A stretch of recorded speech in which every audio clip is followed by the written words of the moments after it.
لیدونکو بیا هم تاسو ټولو ته ښه راغلاست یم او ډېره زیاته مننه چې موږ سارئ.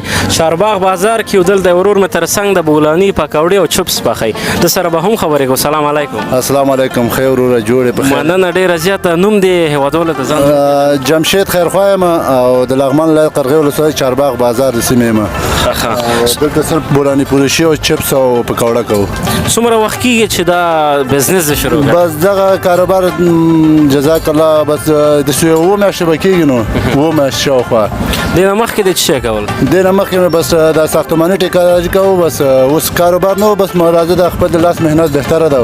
یو مړی رزق خپل بچو ته حلاله پیدا کړو دا بهتره ده.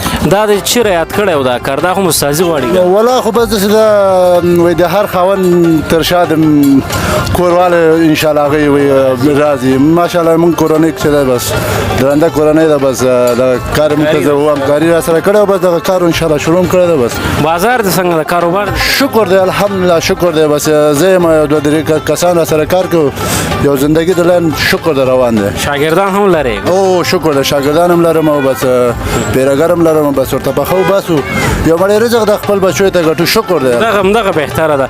او په اخره کې یو جالبه خاطره به موږ ته وایي، شعر وایي، ټوکه وایي، هر څه چې وایي بس د زیات ورونه ولاړ دي د دې په خوښه باندې. والله جالبه خاطره خو بهتره دا ده چې وروره بس الله دې ورحمېږي دا ټول افغانان داسې دی چې اوس یو روپۍ ته حیران دي. او شکر ده اوس یو لاین کنه ما خپله تقریبا ډېر وخت مې خارجانو سره کار وکړو. بس د خارجانو اوس وروره خپل ټاکداري مې و. بس هغې نه اوس خلاص و دغه بولانۍ ته بس ناستو. شکر ده دام الحمدلله شکر په هر حال باندې شکر بهتره. دا بهتره جالبه خاطره ده موږ ته اوس چې خپل د لاس محنت کوو دا موږ ته بهتره جالبه. ډېره زیاته مننه جمشید جانه چې موږ ته مو وخت راکړه موږ سره مرکه وکړه. هم چې تاسو څخه یو جهان مننه او د تلویزیون کارکوونکو څخه یو جهان مننه چې راځي د موږ غریبانو احوال اخلي. تاسو څخه یو جهان مننه. قربان مننه. خیر هم چې سلام علیکم. لیدونکو نور ملګرو سره هم مرکه لرو. له موږ سره اوسئ. دا برنامه تر پایه وګورئ.